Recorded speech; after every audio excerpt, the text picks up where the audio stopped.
V dnešnom podcaste som sa rozprával s mojím kolegom Matejom Goleom, hypotekárnym špecialistom zo spoločnosti Gepard Finance o tom, ako sa pripraviť na kúpu nehnuteľnosti.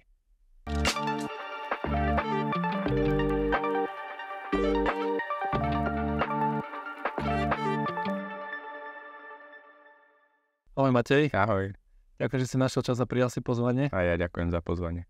Kúpa nehnuteľnosti je jedna z najdôležitejších a najväčších investícií u väčšiny ľudí. Čo by ale človek mal spraviť ešte pred samotnou kúpou? Pred samotnou kúpou si klienti zvyčajne overujú v prvom rade, koľko peňazí majú na to a koľko budú potrebovať ešte. Takže to najdôležitejšie považujem zreálniť si a prepočítať si, koľko mám vôbec na tú kúpu. A podľa toho by som vyhľadával v rámci svojich reálnych možností a nie očakávaných alebo želaných, ktoré nemusia byť úplne dostupné. Druhá dôležitá vec okrem finančnej stránky je, aby si klienti vyberali nehnuteľnosť, ktorá bude spĺňať aj ich technické a užívateľské nároky a požiadavky, čo v podstate môže mať následne vplyv aj na komfort ich bývania a možno na ďalší úžitok a fungovanie v tej nehnuteľnosti. Takže odporúča stretnúť sa s odborníkom, ktorý teda odkomunikuje klientom možnosti, čo sa týka financií a podľa toho teda nastaviť aj dohľadanie nehnuteľnosti.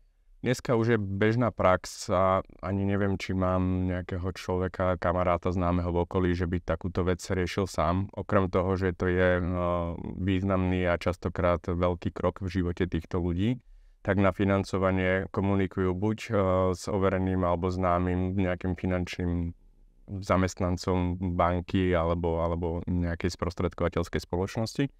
A čo sa týka technických parametrov, dneska bežná prax ukazuje, že keď mladý človek príde a chce si pozrieť nehnuteľnosť, či je OK a či bude pre ňoho aj technicky vyhovovať, nemá s tým skúsenosť a zvyčajne si zoberie nejakého technického poradcu v podobe rodinného príslušníka. Mali sme takto skúsenosť, že prišli na stretnutia záujemci s otcom, s mamou, prípadne si zobrala záujemkyňa svojho kolegu, ktorý bol zamestnanec a mal skúsenosti v stavebníctve, takže tie svoje skúsenosti potom pretavil do toho, aby tej známej kamarátke pomohol. Takže to ovplyvnilo dosť jej rozhodnutie finálne. Bol to jeden z faktorov, ktorý významne prispel k tomu, že sme si potvrdili, že tá nehnuteľnosť je v technickom stave vyhovujúca a nemuseli sme riešiť to, či to financovať budeme alebo nebudeme. Tá klientka po technickej stránke bola jednoznačne rozhodnutá, pretože mi mala dôveru voči tomu. Vrátil by som sa ešte k tomu financovaniu. A určite je asi dôležité aj nastaviť si nejak tie maximálne mesačné náklady na to financovanie nehnuteľnosti, ktoré vie klient zniesť. Čo všetko tam treba zahrnúť do tých mesačných nákladov? V prvom rade, čo klienti sa pýtajú a čo ich zaujíma, ako bude vychádzať mesačná splátka. S ohľadom na to, že za posledné obdobie, posledných mesiacov úrokové sadzby išli výrazne hore, tak aj mesačné splátky úrokov a istiny alebo samotného úveru výrazne narastli. Čo dneska má za následok aj to, že okrem tej mesačnej splátky môže môj mesačný cash flow, moje disponibilné zdroje narušiť jednak zvýšená splátka, ale aj náklady, ktoré súvisia s energiami, s využívaním tej nehnuteľnosti. A hovorí sa aj o tom, že sa bude progresívnejšie zdaňovať nehnuteľnosť, či to je dom, byt, hlavne keď ich má klient viacero. Takže treba si minimálne zakalkulovať okrem možného nárastu platby úrokov a splátok aj to, že sú tam aj náklady, ktoré dneska musím hradiť z dôvodu toho, že tam v podstate bývam a že to vlastním. Takže s klientom teda okrem maximálnej výšky úveru si odkomunikuješ aj výšku mesačnej splátky a celkovo nákladov. Ale ten samotný proces vybavovania hypotéky, kedy najskôr môže začať? Samotný proces začína, keď klient povie, áno, mám záujem o túto nehnuteľnosť a rozhodne sa podpísať alebo zarezervovať si tú nehnuteľnosť rezervačnou zmluvou a zloží rezervačný poplatok. Ten rezervačný poplatok znamená, že tá realitka prestane ponúkať nehnuteľnosť verejne, obsadí ju pred toho daného konkrétneho klienta a zvyčajne mu dá 30 až 60 dní na to, aby si vybavil financovanie a všetky potrebné náležitosti k tomu, aby potom sa mohla podpísať kúpna zmluva. To znamená, že klient podpíše rezervačnú zmluvu a teda až následne po tej rezervačnej zmluve a po schválení hypotéky sa dozvie o tom, či teda to financovanie mu prejde alebo nie? Štandardne realitná spoločnosť považuje podpis rezervačnej zmluvy a zloženie rezervačnej zálohy za seriózny záujem o tú danú konkrétnu nehnuteľnosť a až potom privolí, aby si klient mohol vybavovať financovanie, aby tam mohol prísť súdny znalec na obliadku nehnuteľnosti, aby určili jej hodnotu a aby sme získali aj ďalšie potrebné podklady na vybavovanie financovania v banke. Skôr to nie je možné. Väčšinou je to nastavené tak, že pokiaľ by to financovanie nevyšlo, tak klient je nútený ako keby prísť o tú rezervačnú zálohu. Stalo sa ti to niekedy? Mne osobne sa to chvála Bohu nestalo, ale áno, poznám prípady, kedy o niekoľko tisíc eur prišli klienti práve z dôvodu toho, že emócia vyhrala nad ráciom, chceli veľmi nehnuteľnosť, zaplatili rezervačný poplatok, akurát neboli kúpyschopní z pohľadu bonity a financovania inštitúcií. A určite sú aj klienti, ktorí dajme tomu, že nechcú ísť do takéto rizika, že je to pre nich nepriateľné. Je pre nich nejaké riešenie? Určite riešenie je viacero.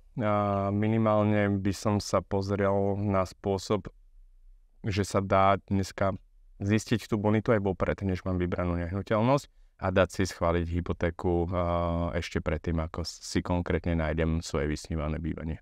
To je vlastne hypotéka naopak. Áno. To je jedna ďalšia zaujímavá téma, tak možno verím, že v ďalšom podcaste budeme mať na to priestor sa o tom pobaviť. Určite.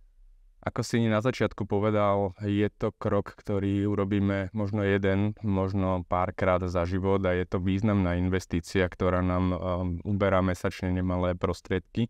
Čiže v prvom rade, čo by som odporúčil a čo by som spravil na mieste klienta, zreálnil by som si svoj mesačný cash flow, koľko reálne som schopný mesačne dávať na svoje bývanie a na všetky poplatky s tým súvisiace. Prerátal by som si svoje finančné možnosti z pohľadu aj úverovania vopred, či už je to legislatívny prepočet, prípadne nejaká indikatívna ponuka, alebo už spomínaný úver naopak, alebo hypotéka naopak. A druhá vec, aby som nemusel ľutovať po roku, že som kúpil technicky nespôsobilú nehnuteľnosť, tak určite odporúčam pri vyhľadávaní nehnuteľnosti radiť sa s ľuďmi, ktorí sú na to kompetentní, minimálne skúsenosťami, prípadne nejakou odbornosťou a voči ktorým má ten klient dôveru. Toto výrazne znásobí šancu, že kúpim technicky vyhovujúci byt a reálne do mojich možností, aby ma to nezlikvidovalo. Odporúčil by si možno mladým ľuďom, ktorí dajme tomu, že ešte nežili prenajme a neplatili prenajom nikdy, napríklad, aby išli do toho prenajmu na nejaký čas a vyskúšali si tie mesačné náklady, aby vedeli, či to potom zvládnu, keď už budú tú hypotéku splácať. Je to racionálny krok a mne osobne je veľmi blízky, dokonca ho dneska s manželkou testujeme na našom prvom synovi, kde tiež sme nešli s ním riešiť hypotéku, aj keď technicky aj finančne by mohol skúsiť možno nejaký menší byt na prvé bývanie. Ale povedali sme si presne, vyskúšaj to na 1 rok, na 2. Veľmi ľahko dokážeš vyhupnúť z nájmu a z tých nákladov, ak ti to nevychádza a stále to dieťa sa ti môže vrátiť domov, ako náhle sa zaviažeš hypotéke, tak minimálne ten proces predaja nehnuteľnosti a zbavenie sa toho dlhu je náročnejšie ako opustiť prenájom. Presne tak. Takže nie len teda zvážiť, či mám na to, aby som dostal hypotéku, ale či budem mať na to ju splácať. To je dôležité. Aj či na to budem mať, aj či som dostatočne disciplinovaný, pretože sú aj klienti, ktorí majú prostriedky, ale ich disciplína spôsobí to, že ich minú rýchlejšie, ako ich dokážu zarobiť. V rámci samotnej kúpy je ešte jedna veľmi dôležitá vec a to sú zmluvy. Či už je to rezervačná zmluva alebo kúpna zmluva. Tu odporúčaš klientom, aby sa spoliali na svoj úsudok alebo radšej využili nejaké profesionálne služby. Z praxe väčšina klientov má obavy z rezervačnej zmluvy, prípadne aj z kúpnej zmluvy. Pýtajú sa aj nás, či sa vieme na to pozrieť, dať im na to spätnú väzbu alebo vlastný názor, aj keď naše názory nemajú silu právneho poradenstva, ani nemôžeme vykonávať právne poradenstvo. Ale určite, ak klient má obavy z toho, či je tá zmluva koncipovaná správne, dvojstranne a nie iba jednostranne, tak jednoznačne odporúčam, či cez známeho, prípadne cez referenciu si nájsť právnika, ktorý by na to hodil svoj odborný názor a prekontroloval tú zmluvu spolu s klientom. Je to určite do plusu. Ja tiež sa s tým stretávam, že klienti ma o to žiadajú, aby som tie zmluvy pozeral. Vždy im poviem, že môžem to pozrieť, poviem vám nejaký svoj názor na základe mojich skúseností, ale nie som právnik. Ďakujem ti, Matej, za skvelý rozhovor a verím, že sa ešte vidíme niekedy pri ďalšom podcaste. Ďakujem aj ja.